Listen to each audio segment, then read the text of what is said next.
Coucou les loulous, j'espère que vous allez bien. Aujourd'hui, on va parler de l'apprentissage.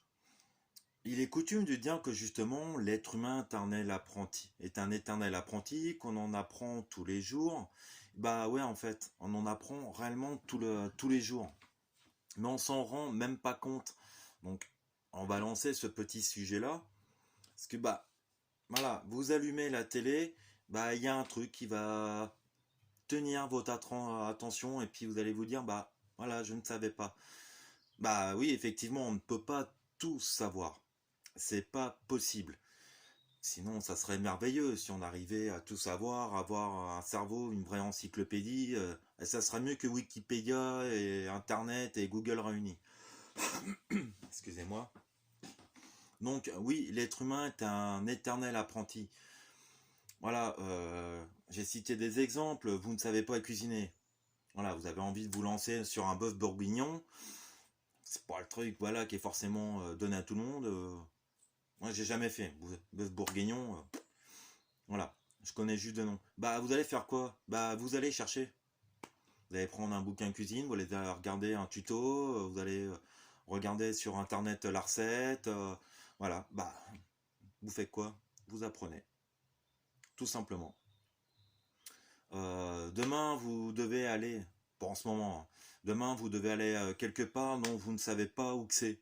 Vous allez faire quoi? Pareil, vous allez regarder, vous allez prendre un GPS, vous apprenez un trajet. Vous le suivez, mais en même temps, vous allez apprendre à y aller. Vous allez apprendre à utiliser un outil que ça trouve, vous n'avez pas forcément l'habitude d'utiliser, le GPS. Voilà. La vie est un éternel apprentissage. Le bébé, il vient net, bah voilà, il va apprendre le biberon, il va apprendre à devenir propre au fur et à mesure, il va apprendre à marcher, il va apprendre à courir. Après, il va grandir, il va aller à l'école, il va apprendre une certaine culture. Certains faits de l'histoire, il va apprendre les mathématiques. Peut-être qu'après, il poursuivra cette orientation-là, puis ça deviendra un physicien. Voilà. La vie est une succession d'apprentissages. On n'est pas avec des choses innées, on ne sait pas utiliser une perceuse dès la naissance. On l'apprend à utiliser, on apprend son fonctionnement, on apprend à recharger la batterie, si c'est à batterie. On apprend que voilà, telle trousse avec tel diamètre de forêt. Après, au bout d'un moment, vous allez comprendre. Vous savez que vous avez un trou, je vais dire une bêtise, de 10 centimètres de diamètre. Instinctivement, vous allez prendre le forêt sans forcément regarder. En mécanique, pareil.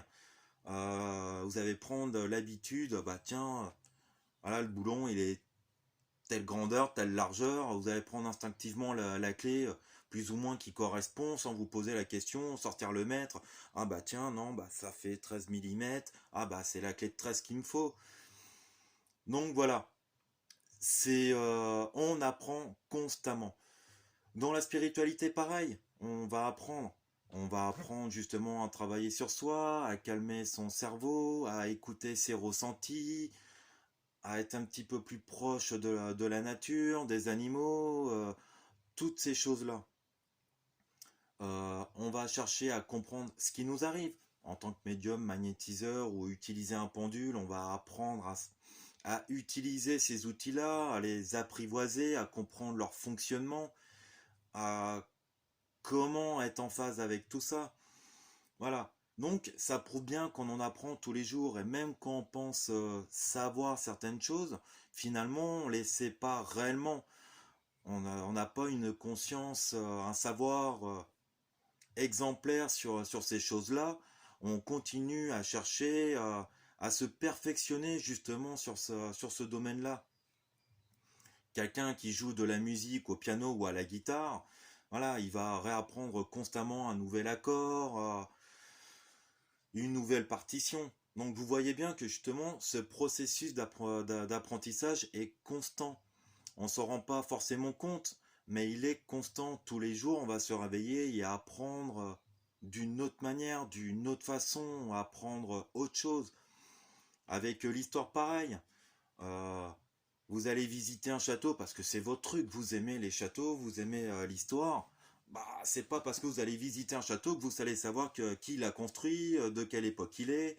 Voilà, je connais le maçon qui l'a fait. Ah bah tiens, la fenêtre qui est là, je m'en souviens, là, voilà, elle a pété à un endroit. Non, vous allez l'apprendre selon la visite. Et puis vous allez voir que, voilà, même avec la visite, vous allez avoir besoin davantage. Donc vous allez faire quoi? Vous allez regarder sur Internet, savoir un peu plus précisément du truc, et ainsi de suite. En fait, ça démarre toujours comme ça, d'un truc à un truc qui nous chatouille et on a envie de savoir. On a envie de savoir un peu plus. Et même quand on sait plus, on a envie d'en apprendre encore plus. Voilà, c'est l'être humain est un éternel apprenti. On ne saura jamais tout. Mais il faut continuer. Voilà, il faut continuer à apprendre. Il faut garder cette envie justement d'apprendre. Et pas se dire, bon, bah, je sais pas, c'est pas grave. Non, cherchez. Maintenant, on a des outils qui sont quand même assez sympas. Il reste encore les encyclopédies, il y a Internet, qui est mine d'informations, qui est juste hallucinante. Donc voilà, continuez toujours à vouloir apprendre, à vouloir perfectionner un truc, même si vous savez l'utiliser. Voilà, apprenez toujours. Ayez toujours cette curiosité de savoir qu'est-ce que je ne sais pas et qu'est-ce que je pourrais apprendre en plus. Et puis, bah, je vais finir cette petite vidéo avec une phrase que moi je trouve juste magnifique. Alors, je sais plus si elle est Platon de Socrate, qui disait que de toute façon, bah, celui qui sait tout, c'est celui qui est conscient qui ne sait. Ah, je vais répéter. Qui disait celui qui sait tout, c'est celui qui est conscient qui ne sait rien. Et puis, bah, je vous dis à la prochaine et puis méditez sur cette question.